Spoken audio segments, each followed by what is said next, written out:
Hello there guys, and welcome back to Reborn with Michael Watson. Today in this video we're talking about the true nature of this wonderful Bible passage that really explains why we must be the master of our emotions and reactions. And I'm going to explain why in a minute.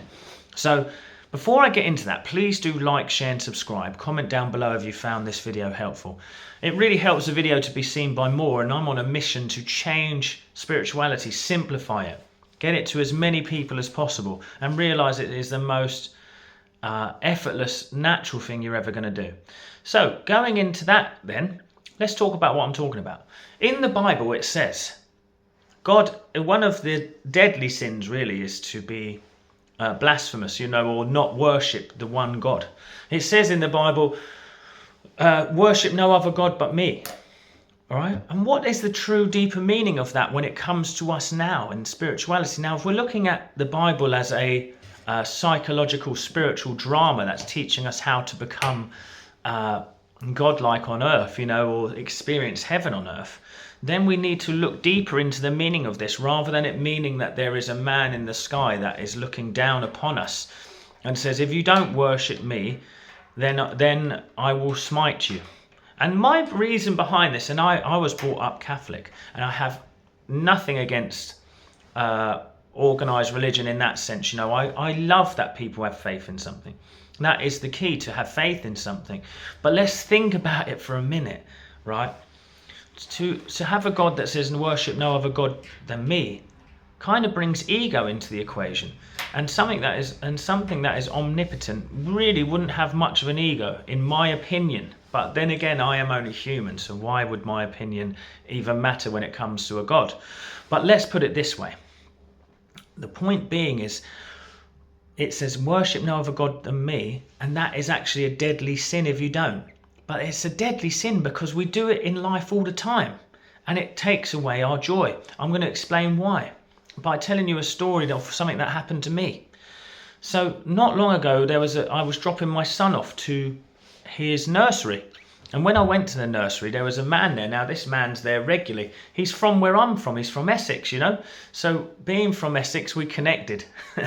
And he's a bit older than me, but he tells a lot of stories, and some of them I don't know if I believe they're real or not. But one of the things was, I said, how's your weekend been, my friend? He said, tired, I've been away teaching catcher and evade, to the soldiers. And trust me, it's not 100% likely that he's doing that. And listen, who knows? So I'm not judging. But the point being is, it's what he said afterwards to me.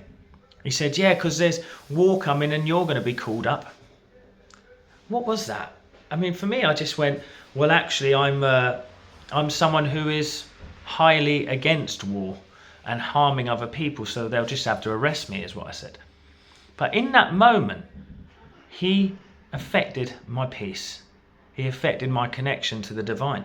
Because in that moment, he caused fear within me.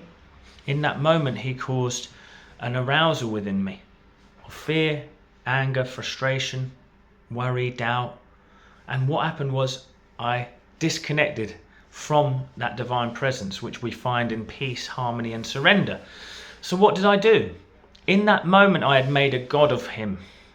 In that moment, he had become the god of me, because he had a chance to affect me. And we do it all the time.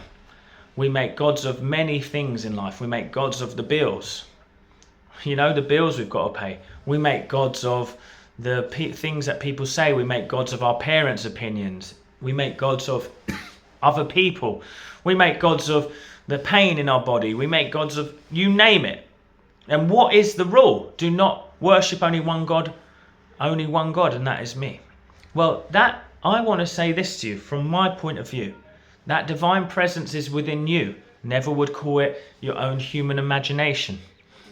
Joseph Murphy would call it the divine mind, the deeper mind.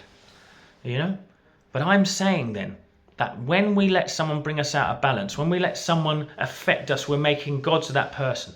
Well, what happened? So luckily, I come from a state of being where I recognize when I'm brought out of balance.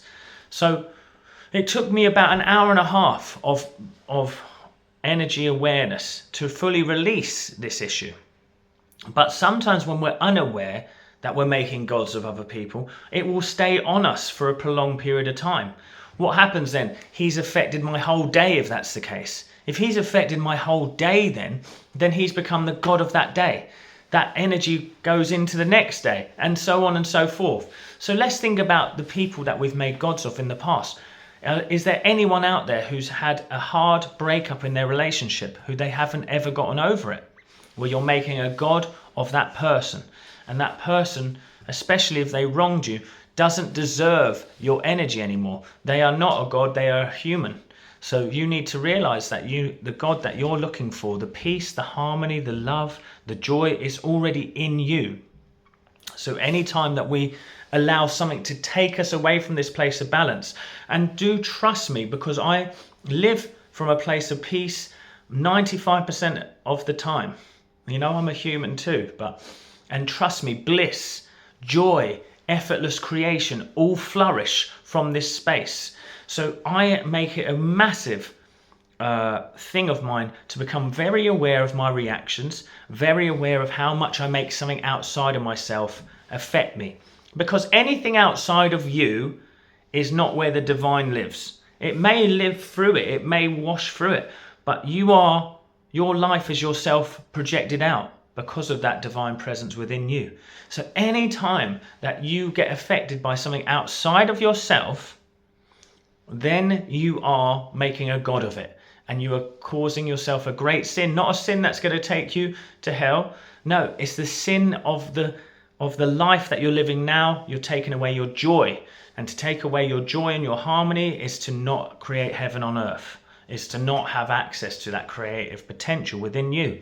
That's why it's a sin, because that is why we're here, to create on this earth, to move forward with freedom and create on this earth. This is why we are here.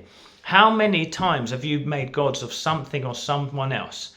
Tell me in the comments below, because this is what you're going to do next time. You're going to recognize that you've had a reaction. You're going to understand that you're human, so you're going to have no guilt about that. But then from that place, what are you going to do? You're going to sit, observe, and notice this feeling somewhere on your body. You're going to release it, and then you're going to become very peaceful. From that place of peace, don't worry, good's already going to come, but you can start to become intentional there. So what I did was I noticed that energy, I released it, then I blessed him with love, and then I said, I'm divinely protected, I'm divinely safe, only good comes to me. Well, what's happened? My life is flowing, it's good, everything's going very well, I'm so happy. I will tell you, this is the truth, and that is the word of God, because the word of God and the actions of God are harmony, peace, ease and flow. Just look at the creation that we live in. It is a flowing creation, except what human nature has done to it. Let that sink into your mind. I'll see you at the next one, guys.